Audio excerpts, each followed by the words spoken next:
예, 하나님의 말씀 출애굽기 22장 20절부터 보시죠. 출애굽기 22장 20절부터 여호와 외에 다른 신에게 제사를 드리는 자는 멸할지니라. 우선 그 제목을 약한 언약 자손에 대한 율례라고 이렇게 구분을 갖다 해 봤습니다. 물론 그 동그라미 1번의 상전과 종에 대한 율례도 통치라고 하는 개념으로 되어져 있고, 그리고 2번이 이제 가족과 이웃에 대한 율례로 해가지고 우리가 자손관계 사회적인 측면에서 살펴봤다고 한다면, 동그라미 3번은 가축과 소유에 대한 율례로 우리가 확인했다 했어요. 그리고 오늘 동그라미 4번째로 해가지고 약한 언약 자손에 대한 율례로 제목을 잡아놓은 겁니다.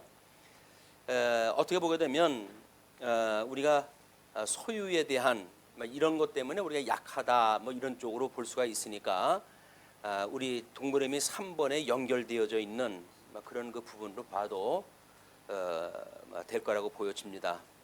그러나 그 지금 22장 20절에 우상금지법이라고 우리가 이름을 붙여놨는데, 여호와 외에 다른 신에게 제사를 드리는 자는 멸할지니라. 지금 이렇게 이야기했어요. 우리 하나님께서 우리를 지금 이스라엘 백성들을 애굽에서 출애굽을 시키시는데, 이 출애굽을 시키시면서 주신 것이 이제 율법이라고 이렇게 이야기를 했습니다. 율법은 계명과 율례와 규례와 법도로 되어져 있다. 이제 우리가 이렇게 일단 구분하다 했어요.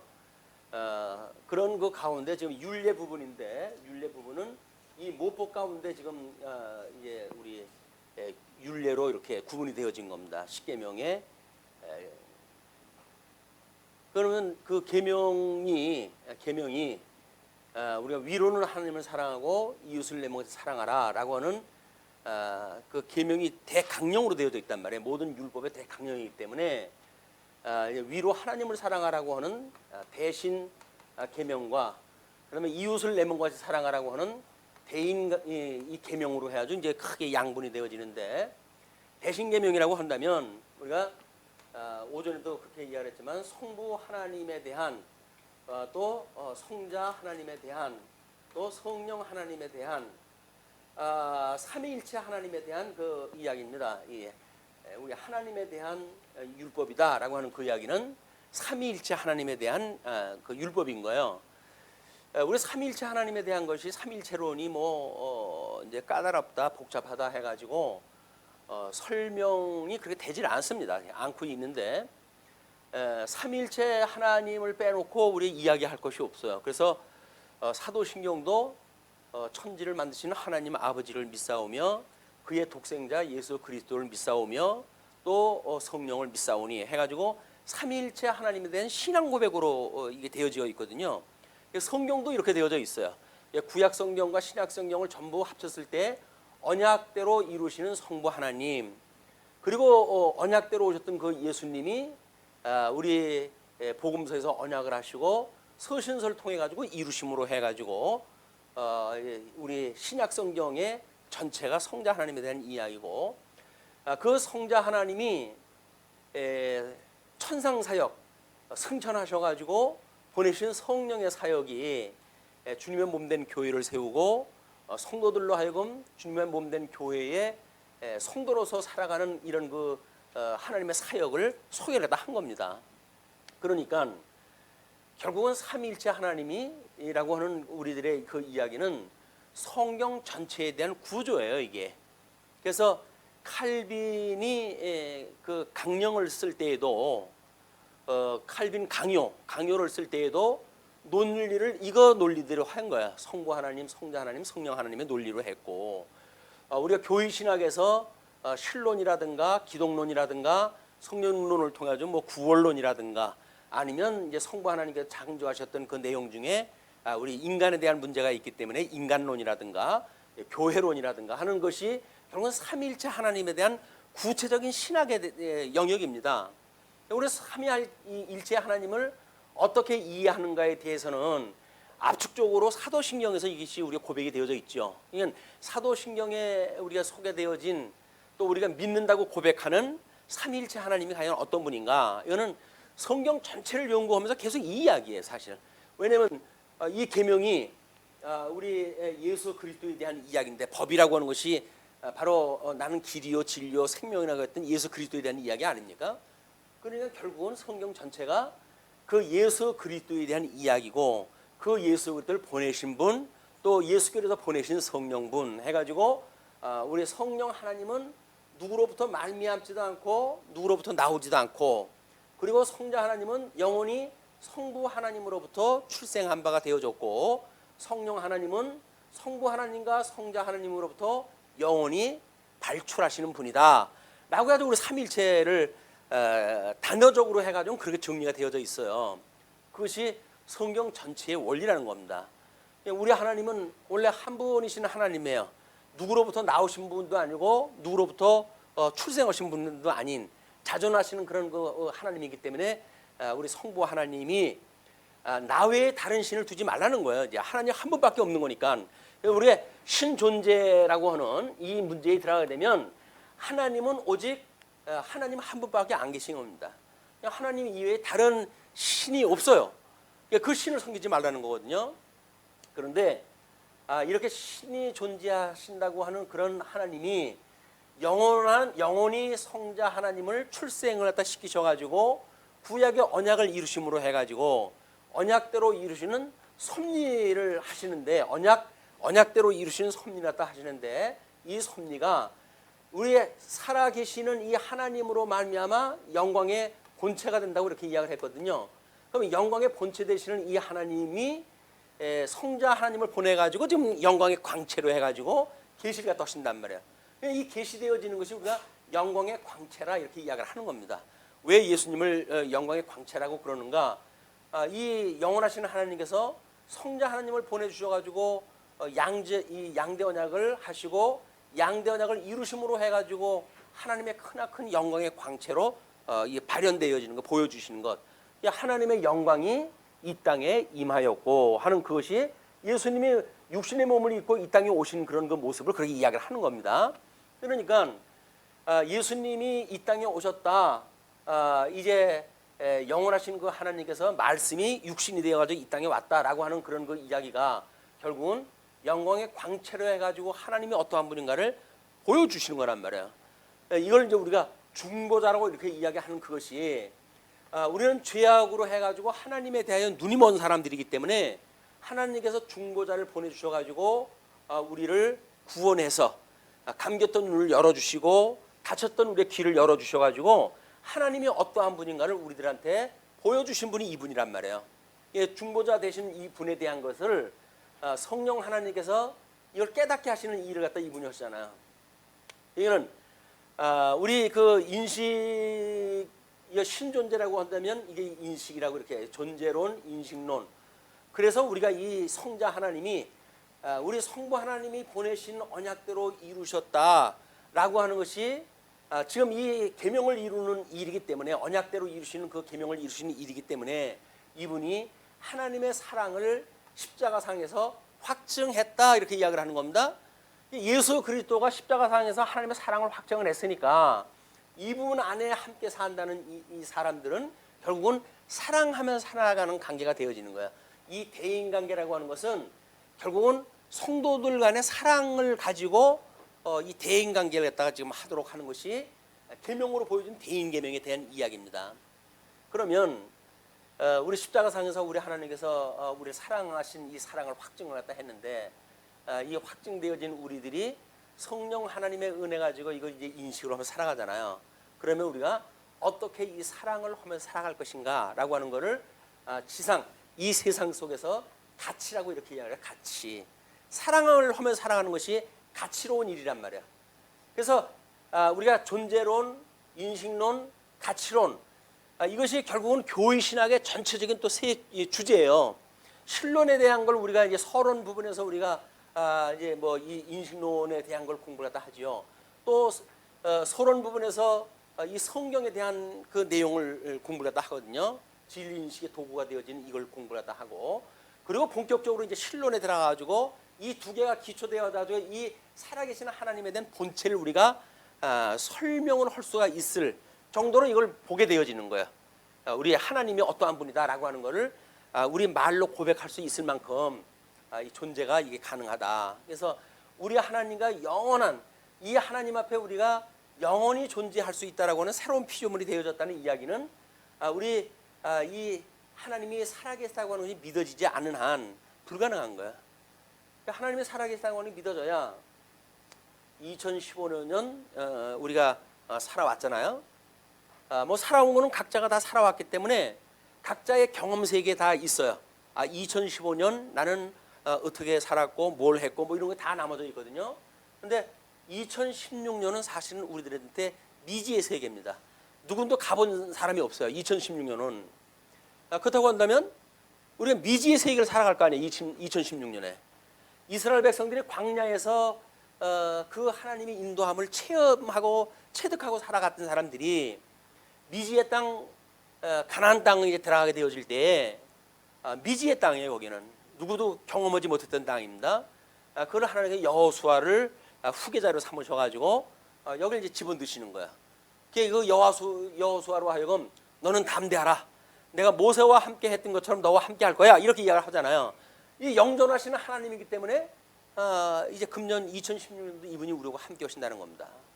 이분이 함께 오신다고 하는 것이 말씀으로 해가지고 언약 성취를 통해 가지고 우리들한테 이게 일어날 거 아니겠어요? 이 현상이.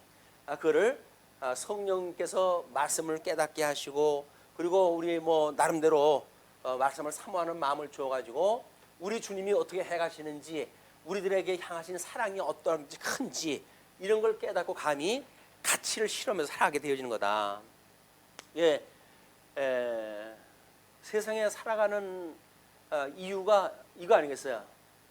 이 가치론이죠. 왜 살아가는가? 이 가장 가치로운 게 무엇인가? 성도의 사랑이라고 하는 이 대인 문제, 대인 계명에 대한 것이 이제 여기서 언급되어지기 때문에 우리가 율례를 지금 몇 가지 항목으로 나눠 가지고 이야기를 하고 있지만 이게 전부 대인 계명에 대한 설명들이에요. 어떻게 우리가 주님의 몸된 교회에서 성도가 사랑을 하면서 살아갈 것인가, 그 이야기거든요. 그런데 하나님 앞에 사랑을 받은 확신이 없다고 한다면 어떻게 이웃을 우리가 사랑할 수가 있겠어요? 그리고 우리가 우리에게 죄 지은 사람을 사하여 준 것처럼 우리 죄를 사하여 주옵시고 라고 하는 사랑의 고백을 한다면 그 사랑의 고백은 철저하게 우리가 우리에게 죄 지은 사람을 사하여 줬다라고 하는 예수 그리스도 한 몸 되어진 것이 의미가 없으면 그거는 인본주의적인 어떤 뭐 다른 사람을 용서하고 그런 그것이 되고 말 거예요. 그러나 우리가 우리에게 죄 진 자를 사하여 준 것은 사실은 예수 그리스도 한 몸 되어졌기 때문에 가능한 일입니다. 예수님이 우리 죄를 용서해 주셨잖아요. 1만 달란트 탕감을 받았잖아요.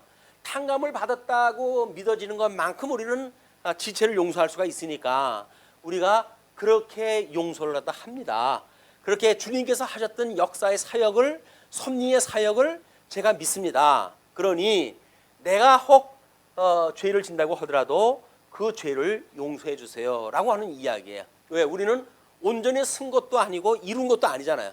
지금 뭔가를 이루어 가고 있는 섭리 가운데 있는 거니까 우리가 다 이룬 것이 아니니까 온전케 하시는 예수 그리스도께서 우리를 온전히 이루소서, 그런 그 이야기예요. 우리의 죄를 사하여 주시옵고, 그리고 우리를 시험에 빠지지 말게 하시고, 시험에 빠진다는 이야기는 가치로운 걸 가치로 여기지 아니하고 가치롭지 않은 거에 우리 마음이 빼앗기는 혹하는 그런 그 일들이 없도록 해 주십시오, 그런 그 이야기죠. 그리고 세속적인 가치로부터 우리 영원한 이 하나님 나라의 목적적 가치, 거기에 우리가 도달할 수 있도록 세속적 가치를, 이 가치로부터 우리를 구원해 주세요. 주기도가 사실은 전부 이 이야기입니다. 또 그러니까 우리가 이제 진리를 알고 있는 것을 나름대로 뭔가 하나의 원리로 자꾸 만들어가는 일은 그만큼 중요하다는 거예요. 그러면 산산이 흩어진 걸 갖다가 뭐 한다는 거는 이걸 깨닫고 우리가 공부해 간다는 이야기는 전부 귀납적인 공부거든요. 근데 우리는 통전적으로 해가지고 성경을 구도적으로 이해를 한다면 우리들이 이해하고 있는 이 진리 체계는 자꾸 단순화되어지는 겁니다. 이게 어떻게 우리가 알고 있는 신학의 체계를 하나로 자꾸 묶어내는가라고 하는 것이 이제 하나님의 계시인 성경 말씀을 성령께서 우리들로 하여금 제대로 인식하게 하셨을 때 우리 하나님께서는 우리가 하나님의 뜻을 따라 살아가는 게 뭡니까? 라고 물었을 때 예수 그리스도를 믿는 것, 내가 보낸 자 예수 그리스도를 믿는 것이 나의 일을 갖다가 너희들이 하는 것이야. 단순해요. 하나님께서 해주셨던 일이. 그럼 우리가 우리 예수를 그리스도로 믿는다고 한다면 하나님이 보내신 분이라고 믿어지는 거 아닙니까? 이분을 믿으며 살아가는데 중보자이신 사랑을 우리가 믿는다는 이야기는 뭐야? 우리가 사랑을 하겠습니다. 그 이야기 아니잖아요. 주님께서 이렇게 사랑하는 걸 믿겠습니다. 그 이야기예요. 결국은 주님께서 언약대로 이루어 가시는 일이니까 주님께서 하시는 걸 믿는 것이 믿음으로 산다. 그 이야기입니다. 우리는 자꾸 이제 성경에서 이렇게 해라 저렇게 해라라고 어떤 명령문으로 나오게 되면 내가 마치 뭘 해야 된다고 생각이 드는데 성경에서 명령문을 갖다 주신 것은 내가 언약대로 이루는 여호와야. 이거를 지금 설명해 가시는 방식이란 말이야. 하나님의 계시 역사를 우리한테 섭리해 주신 거기 때문에 우리가 이제 계명에 대한 대인 계명을 갖다 공부할 적에도 이런 맥락에서 우리가 어떻게 예수 그리스도 안에서 이 가치에 대한 걸 이야기하는가라고 하는 맥락을 놓고 지금 우리가 본문을 자꾸 봐야 본문이 어떤 하나의 목적을 이루어 가지고 설명이 되어지죠. 이것이 사방팔방 이렇게 흩어져 있는 잠언을 모아놓은 것 같은 이야기가 아닙니다. 뭔가 나름대로 논리적인 걸 설명하다 해갈 거란 말이에요. 이거를 우리가 성경을 통해서 확인해가는 일이 그 일이니까 지금 대인관계 중에서 22절로 우리 22장의 20절부터 소개되어지는 그런 그 내용도 이런 맥락 속에서 우리가 또 살펴봐야 같은 어떤 원리 또는 목적 이런 것들을 우리가 추구해갈 수가 있을 거란 말이에요. 아니면 성경에 나오는 구절 전부 외워야 돼요. 우리가 뭐가 무슨 일인지도 모르니까 전부 외워야 되고 뭐 외워도 그게 무슨 뜻인지 모르기 때문에 살아갈 수 있는 방법은 없습니다. 결국은 교조적인 우리 서기관이나 바리새인이나 이런 사람들처럼 그렇게 살아갈 수밖에 없는 거야. 주님의 몸된 교회 2016년이 되는데 우리를 인도하시는 그 하나님이 살아계시다. 우리 열조의 이제 이스라엘 백성들한테는 열조의 하나님으로 보여주셨고 알파와 오메가 되시는 분이기 때문에 세상을 창조하시고 심판할 때까지 오직 그분께서 섭리하신다는 거거든요. 그렇기 때문에 우리 2016년을 믿음으로 발걸음을 내디딜 수가 있는 거예요. 왜? 우리와 함께 하시는 그분이 우리의 역사를 또 섭리해 가실 거니까. 우리를 향해서 향하신 뜻이 어떻게 주님의 몸된 교회를 통해서 구체적으로 이루어지는지 이걸 살피는 일이야말로 이게 실천신학적인 익힘 공부라는 이야기입니다. 끊임없이 우리가 익히고 또 익히고 뭐 교회 행정에 대한 그런 그 문제도 마찬가지죠. 어떻게 사랑의 수고를 갖다 해가지고 우리가 이런 그 가치를 실현해가는가 문제 아니겠어요? 뭐 우리 그 인적 구조를 가지고 뭐 부서라든지 뭐 이런 걸 나눠놓고 보게 되면 전부 겸직, 삼직 이렇게 되어지는 거 아니겠어요? 우리 성도님들은 전부 그래요. 겸직, 또 삼직, 이래가지고 중복된 그런 그 직임을 지금 가지고 계시는데 그것이 이 일이라고 한다면 짜증나죠. 이걸 뭐 일이냐. 그렇지만 그런 것들이 나름대로 우리가 이렇게 이 겸직을 갖다 한가 중직을 갖다 하고 삼직을 하고 그러다 성도가 또 늘어나고 일할 사람이 늘어남으로 해가지고 그걸 하나 띄워주어 가지고 또 일을 갖다 하게 됐을 때 예수 그리스도께서 하시는 그 일을 사도를 세워 가지고 나눠 가지고 해주고 또는 거기에 뭐 어떤 직임을 갖다 줘 가지고 은사를 줘 가지고 또 나눠 가지고 해주고 이렇게 확산되듯이 우리 몸된 교회도 그렇게 해 가실 거예요.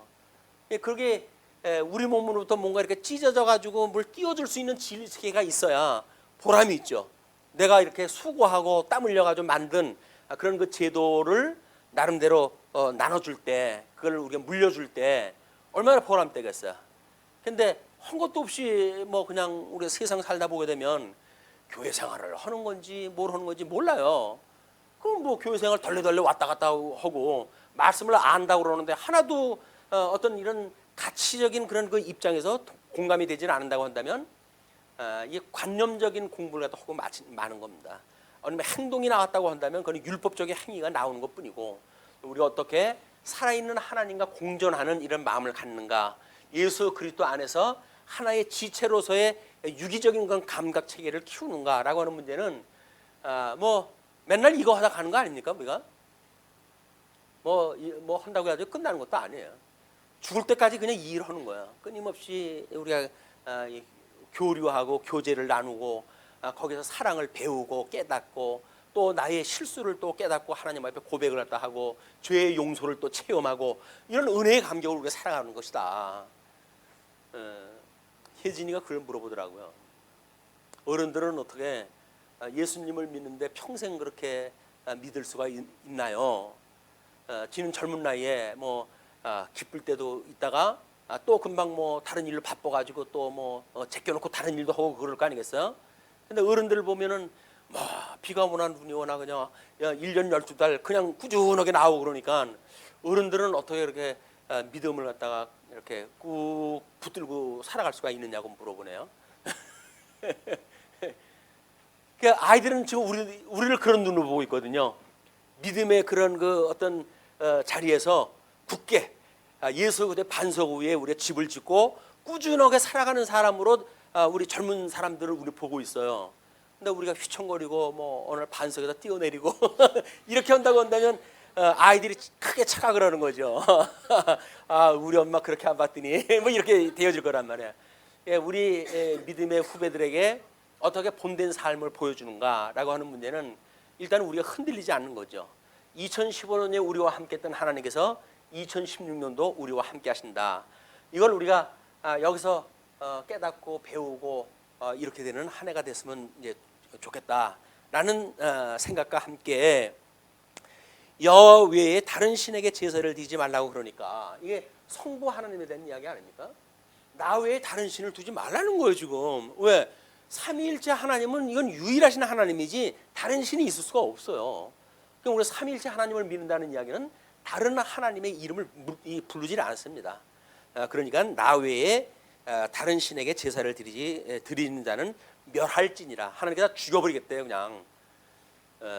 그냥 드리지 말라는 이야기가 아니라 드리면 죽여버릴 거야 그 이야기예요. 그래서 멸한다는 것이 죽인다는 것보다 오히려 더 압력이 좀 크지 않습니까? 삼족을 멸한다고. 예, 하나님이 어떠한 분인지 천지 만물을 지으신 이 하나님께서 어떻게 우리를 사랑하실 수가 있어요? 어떻게 우리가 그 사랑을 받을 수가 있냐고요. 뭘 한 것이 있고 뭘 잘난 게 있다고. 그냥 하나님께서 기뻐하신 뜻을 따라가지고 우리를 지목을 갖다 해가지고 덕성아 내가 너 사랑한다 라고 이야기를 해주시는 거예요. 거기에 무슨 이유가 있어. 이유가 있기는. 근데도 뭐 이거 하나님 뭐 사랑을 갖다 하려면 뭐 물건을 줘야지 무슨 뭐 사랑만 하면 뭐래요. 뭐 이렇게 해가지고 하나님을 우스갯거리로 만들면 하나님 참 이걸 언제까지 키우지 그러실 거예요. 그렇잖아요. 아니 하나님 천지를 만드시는 하나님이 우리 거라는데 근데 우리는 만들어 놓은 거 뭘 갖다 좀 더 그걸 달라고 자꾸 그렇게 하니까 아이고 인생아 내가 너하고 함께 있다니까 뭐가 필요해. 내가 너하고 함께 있는데. 근데 우리는 하나님은 저 멀리 계시잖아요. 지금은 당장 여기서 내가 필요한 것이 있는데 먹을 거 주세요. 입을 거 주세요. 우리가 이렇게 구하니까 우리 주님께서 야 그런 거 구하지 마. 그건 이방인들이나 구하는 거야. 너희들은 뭐가 필요한 거 하나님 다 알고 계셔. 그 이야기거든요. 그런데 복음서에 나오는 것처럼 무엇을 먹을까 마실까 염려하지 마라라고 하는 그 얘기를 딱 듣는 순간 우리는 어때요? 감정이 그럴 수가 있을까? 라고 의심이 들잖아요. 그런데 천지를 만드시는 하나님이 우리와 함께 있다고 그러는 맥락에서부터 그 이야기를 보게 되면 당연한 이야기 아닙니까? 아니 생명 되시는 예수님이 우리와 함께 있어요. 우리가 그 안에 있어요. 근데 뭐가 필요해요? 근데 우리는 그냥 그거는 그거고 그거는 그거고 그리고 그 외의 걸 자꾸 달라는 거야. 그러니까 주님께서 하시는 이야기가 아마 이렇게 이제 되어지는 겁니다. 너는 이방 나그네를 압제하지 말며 그들을 학대하지 말라. 너희도 애굽 땅에서 나그네였습니다. 하나님과 원수되어져 가지고 죄의 종로로 타고 있었던 우리들이기 때문에 이 죄의 종로로 탔던 사람들이 자기의 어떤 그런 신분을 망각하고 이걸 망각하고 압제를 받거나 뭔가 가난하거나 이런 사람들을 우습게 여긴다는 이야기는 뭐예요? 자기 주제를 잊어버렸다, 그 이야기야. 그 이야기는 구원받은 사람이 할 수 없는 일이 되어지기 때문에 하나님께서는 그렇게 이야기를 하시는 거예요. 이방 나그네 압제하지 말며 그들을 학대하지 말라. 너희도 애굽 땅에서 나그네였음이라. 그런데 이스라엘 백성들은 뭐라 그래? 자기네 선민의식에 꽉 차가지고 이방인들을 개와 돼지로 취급을 했다 하니까 자기네들이 여기서 구원받은 걸 모르고 이것이 하나님을 제대로 인식하지 못했던 유대인들의 오류였었다. 우리는 이제 이 성경을 통해 가지고 맞아, 우리가 죄 가운데 구원을 받았던 그런 사람들이지. 그렇다고 한다면 지금 아직도 죄가 뭔지도 모르고 우리 그리스도 바깥에서 이렇게 아무것도 모르는 사람들한테 과연 무엇을 우리가 해줄 수가 있을까요? 우리 이 나그네 된 사람들 안에 하나님과 원수되어져 가지고 유리방황하는 사람들, 우리는 아버지가 있어요. 이제 이 아버지를 모시고 사는 사람들이에요. 그런데 아버지하고 원수가 되어진 사람들이 죄 가운데 살아가고 있다니까요. 그럼 그 사람들, 우리가 이 그리스도 안에 있다고 하는 사람들이 어떻게 이 가치를 실현하면서 살아갈 것인가 라고 하는 것이 나그네에 대한 우리의 자세란 말이에요. 이걸 오해하면 어떻게 돼요? 뭐 우리는 뭐죠? 돌스토이가 그 했던 어디에 사랑이 있다고? 그래가지고 지나가는 사람 뭐 이렇게 불쌍히 여기는 마음, 이런 걸 가지고 이제 어떤 인본주의적인 생각을 가지고 생각을 한단 말이에요. 우리가 죄 가운데 있어가지고 아버지와 원수 되어진 사람들에게 가장 큰 복이 뭡니까? 우리가 가장 크게 복 받았다고 하는 거겠죠. 그분들하고 우리가 달릴 이유가 없잖아요. 그 우리가 가장 잘 됐다. 아유, 정말 하나님이 이게 복된 일이군요. 라고 한 것이 뭐예요? 우리 예수님 믿은 일이에요. 그럼 그거 소개해 주는 거란 말이에요. 그걸 소개했다 해주면 되는 거예요. 근데 우리는 뭘 자꾸 퍼줘야 된다고 생각이 드니까 그 일을 위해 가지고 또 달라는 거야, 하나님한테. 주님 일을 갖다 하는데 그 일 부족하다고, 그 돈 달라고. 아니, 그 일을 갖다 하는 지 돈으로 하지 왜 나한테 달라고 그러냐. 예, 하나님의 일이라고 하는 거는 예수 그리스도를 믿는 일이고 예수 그리스도를 증거하는 일이 이 세상에 살아가면서 우리 최고의 가치로운 일입니다. 진리를 전승하고 보소하는 일이다. 주님의 몸된 교회에서 이 일을 갖다 하는 거 아니겠어요? 그러니까 우리가 뭐 조직도 하고 교회 학교 코 흘리게들 데리고 이렇게 저렇게 말씀도 가르치고 그렇게 해주는 거예요. 이게 왜? 그들은 아직 하나님이 어떤 분인지 모르거든요. 육으로 난 부모는 뭐 제대로 알까 모르겠어요. 그것도 이제 서툴르면 뭐 아버지한테는 눈 흘리는데, 그러면 뭐 눈에 보이지 않는 이 하나님을 걔네들이 어떻게 알겠어요? 이런 애들한테 우리가 끊임없이 하나님이 어떠한 분인지, 우리를 어떻게 사랑하셨는지, 우리가 그분의 은혜를 입고 어떻게 살아가는지, 이런 행복한 모습을 우리가 보여줘야 되는데 얼마큼 행복하십니까? 얼마큼 행복하십니까? 여전히 마이너스 2%인가요? 그러면 우리는 이제 이 성부 하나님 이외에 우리 우상을 만들지 말라고 그러는데 이 우상거리를 만들어야 돼요. 그걸 이쪽에서는 지금 이 대인 사상에서는 우리 탐심이라고 하는 걸로 지금 되어져 있는데, 여기는 도적질하지 마라. 탐심으로 나오는 거. 도적질하지 마라. 다른 사람들한테 어떤 위증 같은 걸 갖다 해가지고 거짓 유익을 취하지 마라. 이런 것들이 전부 여기서 나온단 말이에요. 그럼 예수님을 믿지 않는, 예수님으로 만족하지 않는 것이 어떻게 열매가 맺혀지는가? 그는 탐심으로 나타나는 거예요. 예수님으로 우리가 족하다고 한다면 탐심이 있을 수가 없잖아요. 근데 우리 탐심은 예수님을 믿지 않기 때문에 나타나는 현상이니까. 그래서 이 대신의 그 계명과 배인의 계명은 밀접한 이 관계를 가지고 있는 거다. 우리가 이렇게 보시면 될 것 같아요. 자, 그래놓고 내가 만일 그들을 해롭게 함으로 그들이 내게 부르짖으면 내가 반드시 그 부르짖음을 들으리라. 하나님 앞에 이 사람들이 뭐 당신의 백성이라고 어느 날 모시에 오더니 우리를 갖다 알기를 갖다 그렇게 뭐 손톱 밑에 때만큼도 안 여기고 그럽디다. 우리는 너무 억울해가지고 내가 분해가지고 못 살겠습니다. 라고 이들이 만약에 기도를 갖다 하게 되면 하나님께서 우리 기도를 들어주시는 게 아니라 이 사람들 기도를 들어주신대요. 너 내가 너무 그만큼 사랑을 갖다 했는데 나가가지고 너 개판쳐 때문에 그 이야기 아니겠어요? 이걸 깨닫는 게 여기서 또 해야 되는 일이에요. 이게 끊임없이 우리가 이 복음을 모르는 사람들을 우리가 어떻게 이해하고 그들에게 어떤 서비스를 갖다 해야 되는지 이런 것들이 성도들이 지금 가치를 실현해가면서 사는 일이다. 나의 노가 맹렬함으로 내가 칼로 너희를 죽이리니 너희의 아내는 과부가 되고 너희 자녀는 고아가 되리라. 똑같이 우리를 만들어 버리겠다는 거야. 하나님께서 똑같이 만들어 버리겠다. 이 똑같이 만들어 버릴 수 있는 일인데 이게 가능한가요? 우리가 이걸 같이 실현이 되어 있는 건가요? 안 되잖아요. 그러니까 온전케 하시는 예수 그리스도를 끊임없이 우리가 붙들고 있어야 되는 거예요. 온전케 하시는 예수 그리스도를 바라보라.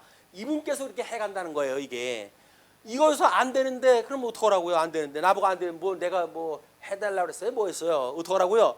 하나님 앞에 이렇게 할 얘기가 아니라 정말 여기 있는 것이 마땅하고 이 사람들보다 나은 것이 하나도 없고 그런데도 불구하고 주님께서 나를 사랑해 주셨네요. 그런데 내가 이거를 돌려주려고 하니 아직도 역부족이에요. 주님께서 저한테 힘을 주시지 않으면 아무것도 할 수 없습니다. 그래서 주님께 우리가 간구하고 시험에 빠지지 않게 하시고 악에서 구원을 다 해주세요. 이 모든 능력과 권세와 영광과 나라가 하나님 앞에 있지 않습니까? 그러니 우리들에게 이런 것들을 가치를 이렇게 그림을 그려가면서 우리 예수 그리스도 안에서 사랑하는 성도로 살아갈 수 있도록 주님께서 만들어 주세요. 우리 기도를 다 하는 거예요. 끊임없이 기도. 이루어졌기 때문에 기도하는 거 아닙니다. 이루어지지 않았기 때문에 기도하는 거예요. 그러니까 소망이에요. 그게 영원히 믿음, 소망, 사랑은 항상 있을 것인데 그 중에 이게 현재성이니까 이것이 가장 크다 이렇게 이야기한 거죠.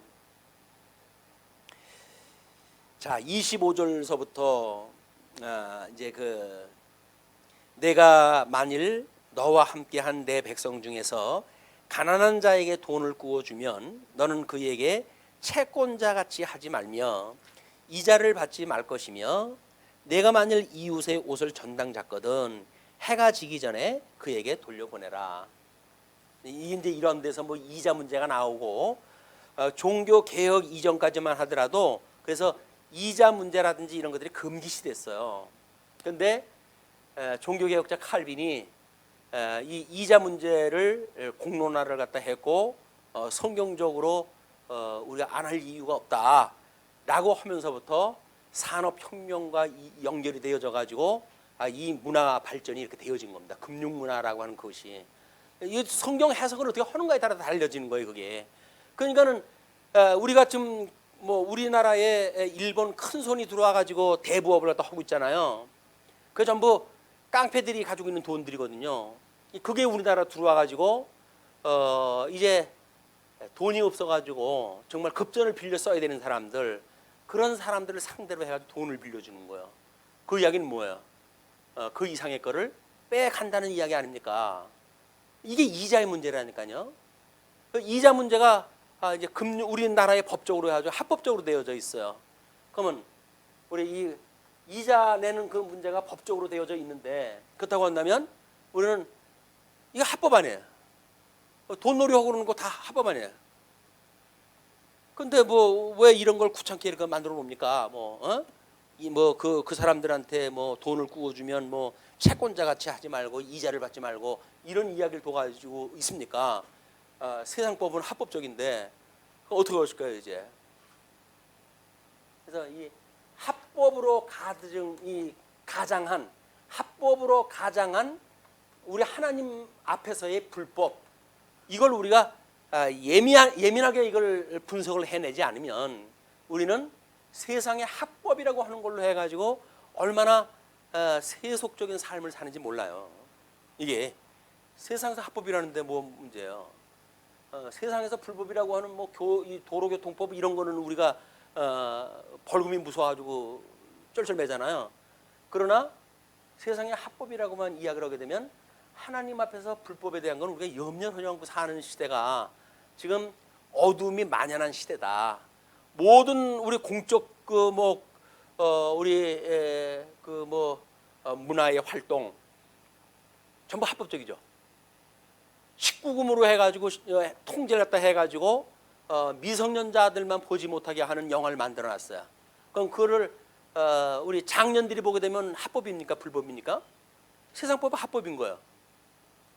근데 우리 영혼은 그쪽으로 들어가가지고 산다고 해가지고 영혼의 상처를 안 입나요? 그럼 이게 합법이야. 이 세상이 말하는 합법이지 아니란 말이에요.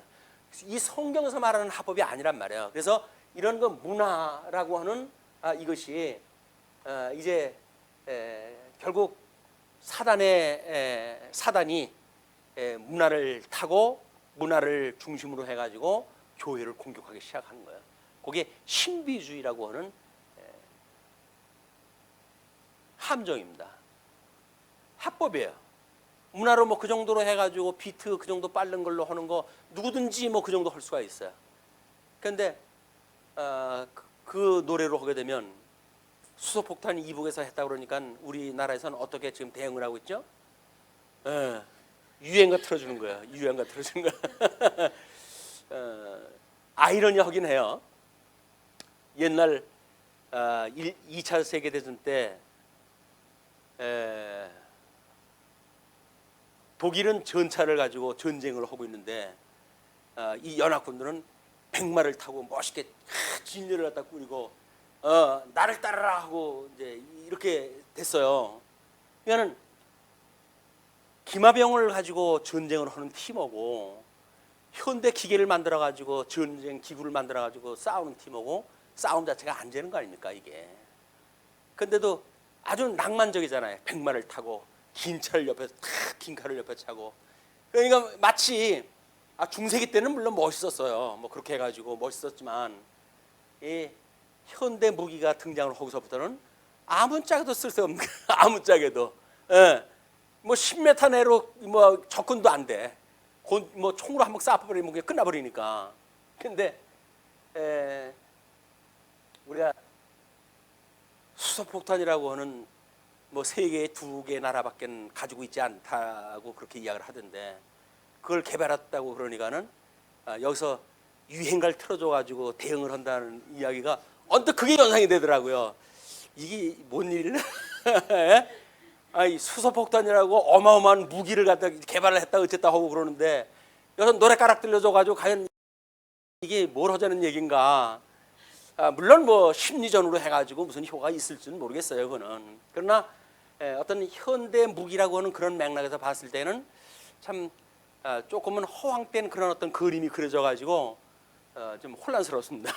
혼란스러운데 모르겠어요. 뭐 우리나라 마음대로 할 수 있는 게 어디 있겠어요. 육자회담이니 뭐니 얽히고 설키고 해가지고 지금 되어지는 일이기 때문에 독자적으로 할 수 있는 게 아무것도 없는데 뭐 오죽하면 우리가 노래라도 틀어가지고 우리의 그런 그 말을 갖다 해야 되겠습니까? 사실 이 문화라고 하는 것이 어둠의 문화라고 하는 것이 얼마나 아름다운 그런 그 옷으로 가장을 갖다 해가지고 성도들을 공격하고 있는지 몰라요. 나이 먹게 되면은 뭐 노인들끼리 어디 좀 이렇게 가서 뭐 노후를 즐길 수 있을 만한 그런 뭐 문화가 필요다 뭐 이렇게 해가지고들 노인들 모일 수 있는 그 모임 만들어 놓잖아요. 근데 젊은이라고 다를 게 아무것도 없어요. 똑같아. 춤추고 노래하고 술 먹고 이렇게 해가지고 이걸 해야 되니까 어디 갈 데가 없어요. 교회 다니는 노인네들은 갈 데가 없다니까요. 주님의 몸 된 교회 와가지고 우리 함께 교제를 합시다 라고 이야기했다 했더니 주일날 가면 됐지 뭔 또 나오냐 라고 해가지고 갈 데도 없으면서 그러니까 참 답답한 거예요. 평생을 예수님을 갖다 믿었는데 어디 갈 데도 없는데 교회 와가지고 우리 함께 주님의 문화를 나누십시다. 하나님 찬송하고 기도하고 성경 공부하고 얼마나 좋습니까? 그랬더니 좋으면 당신은 혼자 오셔. 난 취소 해가지고 안 나오는 거예요. 완전히 우리는 장악됐어요. 이 기능주의에 장악이 됐고 그러기 때문에 이제 다른 사람을 위해서 뭐 하고 진리를 위해서 하는 그런 것들이 그렇게 필요가 없는 세상을 만나고 왔기 때문에 그래도 우리는 아니어야 되잖아요. 이 노후에 그래도 성경을 연구하고 뭐 나름대로 이런 문화를 만들고 뭔가 저 함께 기도도 하고 이런 그 문화가 필요할 터인데 아직은 이제 환갑을 넘으신 분들이 없어가지고 뭐 우리 월러브를 제외해놓고는 안 계시잖아요. 이제 막 문턱 넘어섰고 그래야지 모르겠어요. 근데 이제 조금 5년 몇 년 지나가게 되면 이제 환갑을 넘어서는 분들이 더러 생기잖아요. 그 문화가 어떻게 만들어질지 우리는 여기서 이 가치 실현이라고 하는 그런 맥락에서 주목할 이유가 있죠. 저분들은 어떻게 변화가 되어져 갈까? 교회 문화는 앞으로 어떻게 만들어질까라고 하는 것이 자꾸 그려지는 것이 이런 데 이유가 있지 않는가.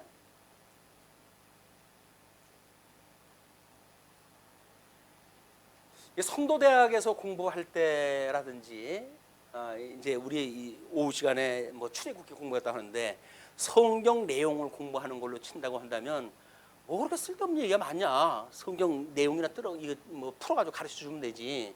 근데 사실은 그건 성경 공부가 아니에요. 성경 공부는 그냥 우리들의 이런 삶에 대한 이야기를 통해 가지고 성경이 이해가 되어져야지. 성경 뜻풀이 한다고 한다면 주석서 보지 못하러 예배 참석했다 할 필요 뭐 있어요. 그러니까 성경 강론이라고 하는 것이 무엇인가? 끊임없이 하나님에 대한 것을 공유하고 나누고 사귐의 시간을 갖는 거란 말이에요. 교제를. 이건 수없는 우리가 공유하는 시간이 길어야 이게 가능한 들이거든요. 그래서 뭐 우리 함께 어울려가지고 식사도 하고 뭐 우리가 같이 잠도 자면서 세미나도 하고 하는 그런 것들이 공유하는 시간들을 늘려가지고 공감대를 이게 넓히는 일입니다. 근데 그런 게 안 되면 그러면 이제 뭐 영원히 그냥 홀로 사는 거예요. 홀로. 이런 감각을 키울 수가 없어요.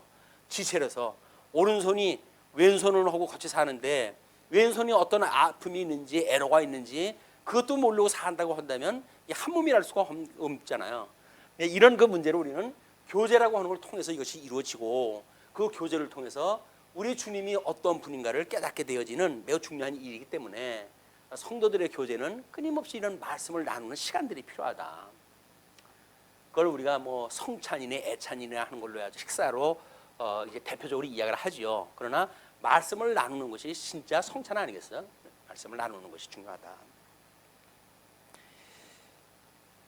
예, 그뿐만 아니라 내가 만일 이웃의 옷을 정당 잤거든 해가 지기 전에 그에게 돌려보내라. 왜냐하면 그것이 유일한 옷이라.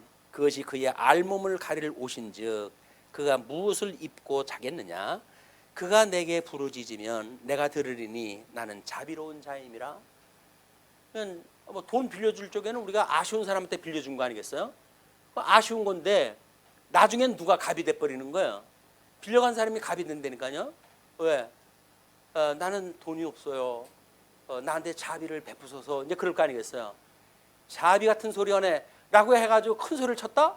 그러면 그분이 하나님 앞에 이를 거예요. 하나님, 자비를 구해내도 안 들어줘요. 저는 지금 이 추위에 겉옷 하나 없이 이러고 살고 있네요. 그렇게 되면 주님께서 그걸 우리들한테 돌리시겠다는 거예요. 그러니까 우리가 우리에게 죄진 자를 사하여 준 것처럼 우리의 죄를 사하여 주옵시고 라고 하는 것이 이런 가치를 실험해서 살아가는 성도들한테 얼마나 중요한 건가. 이게 주기도라고 하는 것을 우리가 그냥 뭐 주문 외우듯이 외우지 아무런 의미가 없었죠. 그런데 그 뜻을 우리가 성경 전체로 비춰가지고 확장을 시켜놓고 보니까 성도들의 이 가치를 실현하는 문제가 전부 그거예요. 예. 죄 용서하고 포용하고 그리고 그를 사랑을 허다한 허물을 덮고 그리고 우리가 시험에 빠지지 않기 위해서 기도하고 그리고 악에서 구원해달라고 하는 기도를 갖다 하고 살아가는 것이 성도들의 삶이다. 가치를 실현하면서.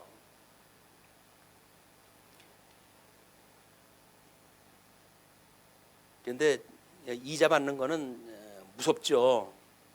이자 안 줘? 그럼 너 담보물 전부 압수야. 뭐 이렇게 해버리게 되면 꼼짝을 못하기 때문에 너는 재판장을 모독하지 말며 백성의 지도자를 저주하지 말지니라. 재판장이 뭐야? 하나님의 법을 따라가지고 판결하는 사람 아닙니까? 근데 그걸 모독한다는 이야기는 이미 자기가 심판자 자리에 올라가 있는 거예요. 하나님 자리에 올라가져 있는 거죠. 그렇기 때문에 백성의 지도자를 저주하지 말지니라. 왕직을 가진 사람, 제자직 가진 사람, 하나님의 일을 대신하는 사람들, 그 이야기죠. 그 대신하는 사람들이 기름 부음 받은 자란 말이에요. 우리 예수 그리스도가 우리 성부 하나님께서 보내주셔가지고 오신 분 아니에요? 이분이 가지고 있는 모든 삼직은 하나님의 이름으로 향하는 그런 그 일들입니다. 너는 내가 추수한 것과 내가 짜낸 집을 바치기를 더디하지 말지며 내 처음 난 아들들을 내게 줄지며. 이런 애굽에서 나올 때 이미 장자를 다 하나님의 것으로 바쳤잖아요. 그래서 그걸 속전을 내도록 되어져 있는 거니까 속전이라고 하는 것을 내면서 이걸 기억을 하다 하는 일이기 때문에 그걸 더디하지 마라, 그런 그 이야기죠.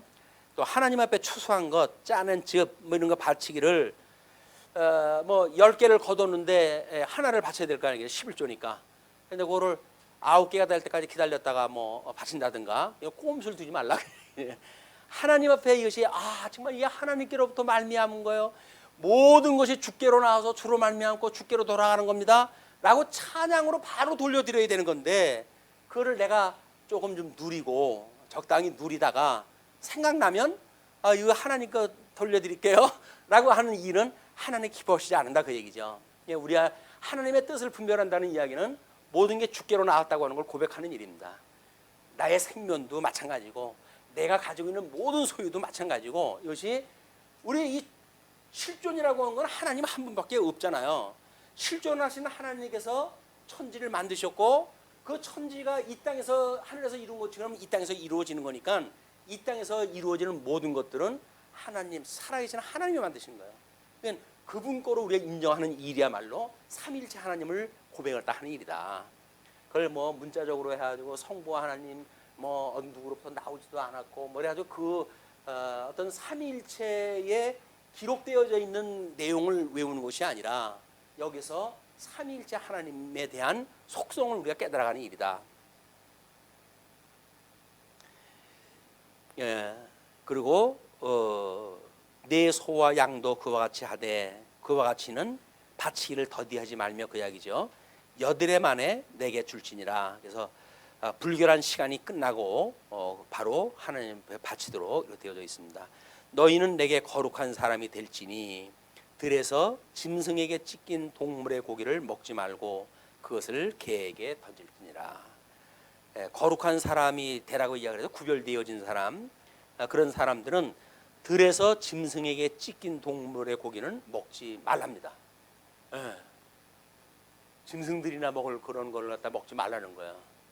이 하나님 앞에 불순종해가지고 쫓겨날 때 뱀한테 줬던 것이 뭐야? 배로 이게 배로 기어다니면서 흙을 먹고 살라고 그러잖아요. 흙을 먹고 살아. 그러니까 성도는 씨 맺는 채소를 먹고 살아야 돼. 씨 맺는 채소와 씨 맺는 곡식을 갖다 먹고 살아야 되는 거예요. 그게 뭡니까? 복음적인 의미가 있는 걸 가지고 우리가 삶을 추구를 또 한단 말이에요. 그냥 찢어졌건 말건 개가 먹는 거든 말든 우리 뱃속에 채우면 되지 라고 하는 그런 것이 아니라 하나님이 어떠한 분이라는 걸 깨달을 수 있는 그런 그 곡물을 먹는 것, 그것이 일용할 양식을 먹는 것이다.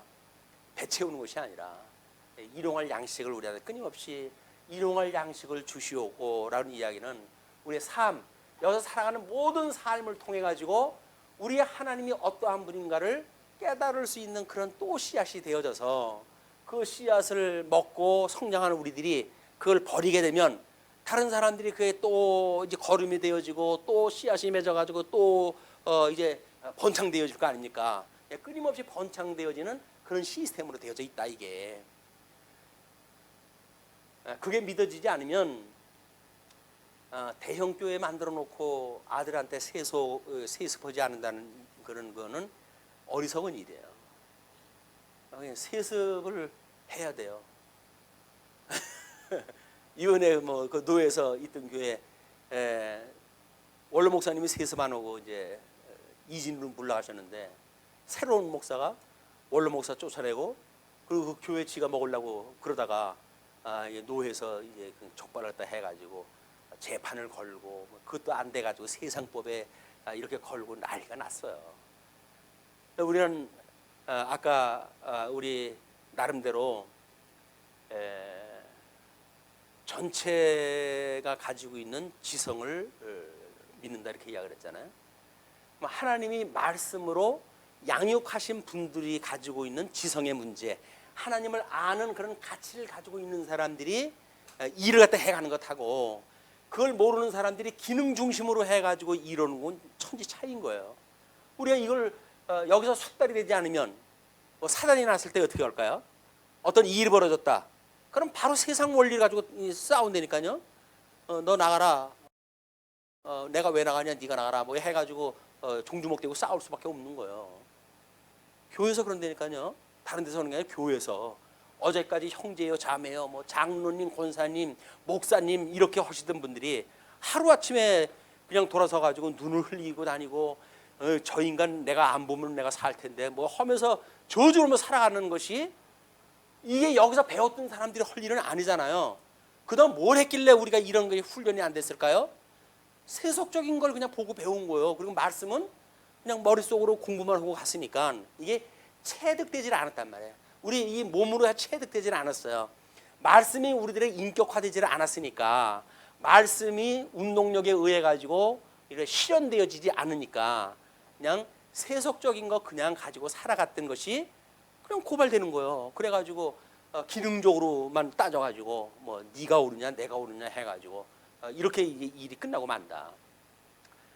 우리가 정말 예수 그리스도로 말미암아 믿는 것과 아는 것이 하나 되어지는 훈련이 충분히 되어진다고 한다면, 그 지성은 어떤 한 사람이 흔들어댈 수가 없을 거예요. 그렇지 않겠어요? 그런데 목소리 큰 사람이 만약에 들어와가지고 움직일 수 있는 그런 우리 집단이라고 한다면, 교회라고 한다면 소망 없어요. 교회 소망 없어요. 아무리 목소리 큰 사람이 들어와도 아주 그 세미한 음성을 가지고 있는 하나님의 사람들이 그러면 안 돼요, 주님. 성도님 그러는 거 아닙니다 라고 해가지고 그 큰 목소리 내는 사람마다 이렇게 눌러 앉힐 수가 있어야지, 큰 목소리 난다고 해가지고 꽁지가 빠져라 도망가고 나한테 해 있을까 봐 해가지고 그냥 외면해버리고, 그러면 뭘 교회를 지키고 진리를 지키고 그래요. 안 되는 것이다. 적어도 우리가 이런 삼위일체 하나님을 배우는 그런 그 일이 예수 그리스도 안에서 우리가 살아간다, 한 몸이다, 지체다 라고 하는 걸 어떻게 감각적으로 키워가는가, 이것이 익힌 공부입니다. 익힌 공부. 이 익힌 공부가 없으면 다 소용없어요. 모래 위에 집진 것처럼 어느 날 다 거덜날지 모르는 겁니다. 끊임없이 배우고 익혀가지고 우리 하나님 경외하는 일에 더욱 정진하는 일이 신앙생활다 하는 일이다. 23장으로 이제 보시게 되면 1절로 3절까지 부당한 증거 금지가 나오죠. 23장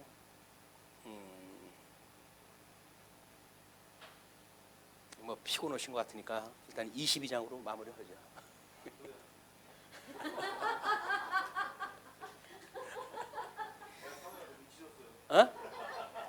아니 연말연시 하도 해가지고 뭐 몸살 나신 분도 계시고 그래가지고